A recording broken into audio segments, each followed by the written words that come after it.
আৰু এই 2026 চনৰ বিধানসভাৰ নিৰ্বাচন যথেষ্ট গুৰুত্বপূৰ্ণ নিৰ্বাচন এই নিৰ্বাচনে আমাৰ জাতি কোন দিশত আগবাঢ়িব কোন ফালে আগবাঢ়িব ভৱিষ্যত কিন্তু 2026 চনৰ এই বিধানসভা নিৰ্বাচনহে নিৰ্ধাৰিত কৰিব বুজিছেনে কথাটো কাৰণ 2026 যাক আপোনালোকে যি দলৰ আপোনালোকে এমএলএ বনায় ভৱিষ্যতত কিন্তু অহা 5 বছৰত এই জাতিৰ উন্নয়ন এই সমষ্টিৰ উন্নয়ন আপোনালোকৰ গাঁৱৰ উন্নয়ন সেই তাৰ ওপৰত নিৰ্বাচন ভিত্তি কৰিব এটা কথা হ'ল কি দল চাব লাগিব প্ৰাৰ্থীও চাব লাগিব দল হিচাপে কাক ভোট দিব লাগে নালাগে ইতিমধ্যে উপৰোক্ত বক্তব্য যথেষ্টখিনি কৈ গৈছে মই আৰু বিশেষ ক'ব নাযাওঁ কংগ্ৰেছক যে আমি ভোট দিব নালাগে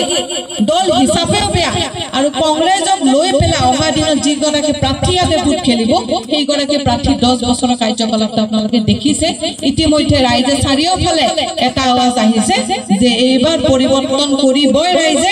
এইবাৰ পাকা বেটবাৰী সমষ্টিত পৰিৱৰ্তন কৰি নতুন এগৰাকী বিধায়ক বনাব এইটো কথা কিন্তু স্থিৰ হৈছে না নাই হৈছে এই আৱাজ কিন্তু আহিছে আজি দল বল বাদ দি পেলাই জাতি ধৰ্ম নিৰ্বিশেষে সকলো ওলাই আহিছে সকলো এটা কথা এইবাৰ আমি বিধায়কক বিদায় দিম এইবাৰ আমি বিধায়কক বিদায় দিম আৰু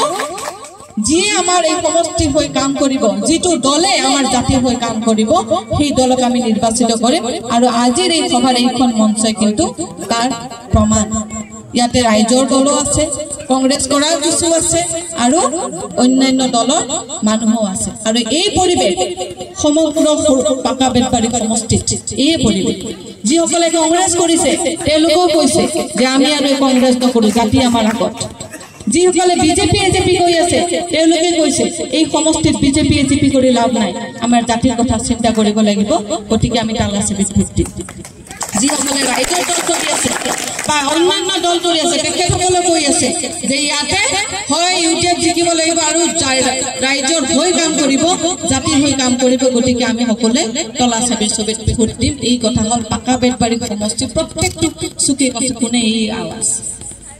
মই কিবা ভুল কৈছো নেকি সকলোৱে দোৱা কৰিব আগন্তুক দিনত যাতে ভাল হয় এতিয়া মই যেটো দল লৈ আহিছো বা আমি যেটো দল লৈ আহিছো সেইটো হ'ল তলাচাবি দল বা এআইটিএফ দল এই দলে কি কৰিছে হয়তো দিন ৰাতি শেষ কৰিব নোৱাৰে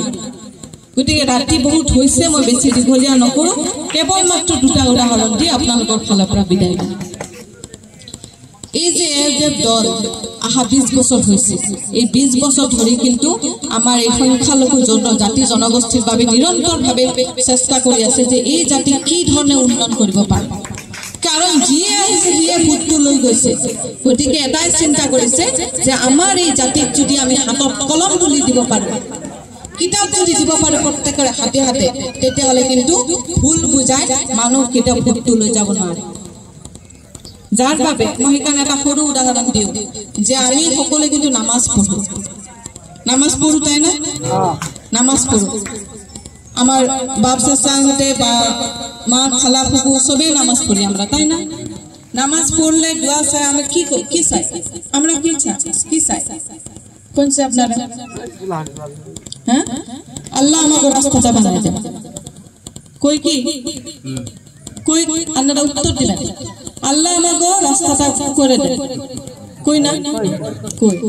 আল্লাহ আমাকে অরুণা দে কই আমরা কই না কেরা কো অরুণা দে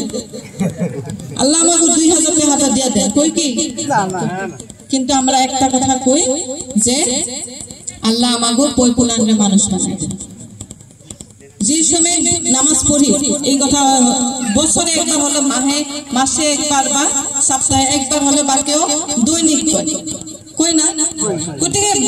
যি কাম সরকারে কৰিব পাৰা নাই যি কাম কংগ্ৰেছে 15 বছৰ সৰকাৰত থাকি কৰিব পাৰা নাই সেই কাম কিন্তু এআইটিএফ দলৰ সভাপতি হযৰত মৌলানা বদৰুদ্দিন আজমল ডাঙৰীয়াই কৰি আছে কি কৰি আছে যে আমাৰ ল'ৰা ছোৱালী বিলাকক যে ডক্টৰ বনাই আছে ইঞ্জিনিয়াৰ বনাই আছে উকিল বনাই আছে শিক্ষক বনাই আছে এসএস আইএস অফিসার পৰ্যন্ত বনাই আছে কোনো দলে কৰিব পাৰিছে নেকি কোনো সৰকাৰে কৰিব পাৰিছে নেকি নাই গতিকে এই যে মোক অলপ আগতে যে সভাপতি ডাঙৰে উদাহৰণ দিলে যে ইয়াৰ পৰা 3জন 4জন এই বছৰ পাছ কৰিছে, যোৱা বছৰ কিমান কৰিছে, অহা 5 বছৰত কিমান কৰিব, কিমানখিনি যদি ডক্টৰ, ইঞ্জিনিয়াৰ, উকিল, শিক্ষক, এছিএছ, আইএছ ওলায়, আপোনালোকৰ কেতিয়া বিচাৰিব নেকি যে আমাক 2000 টকা দিয়ক? আপোনালোকে এই অৰুণোদয়ৰ কাৰণে ঘৰে ঘৰে মানে বিধায়কৰ ঘৰে ঘৰে ঘূৰি ফুৰিব নেকি? কেতিয়াও কিন্তু ঘূৰি নুফুৰে। আজি হয়তো আপোনালোকে চিন্তা কৰিব পৰা নাই, কিন্তু অহা 10 বছৰত চিন্তা কৰক, আপোনালোকৰ হয়তো এখন গাঁৱতে 5জন ডক্টৰ ওলাব, এখন গাঁৱতে 10জন শিক্ষক ওলাব, সেইখন গাঁৱতে এজন এছিএছ অফিচাৰ ওলাব, সেইখন ৰাস্তা ঘাট ঘৰ দুৱাৰ কিমান ধুনীয়া হ'ব আপোনালোকে কল্পনা কৰিব নোৱাৰে। গতিকে দল হিচাপে যথেষ্ট এটা ভাল দল, যি আমাৰ ভৱিষ্যতত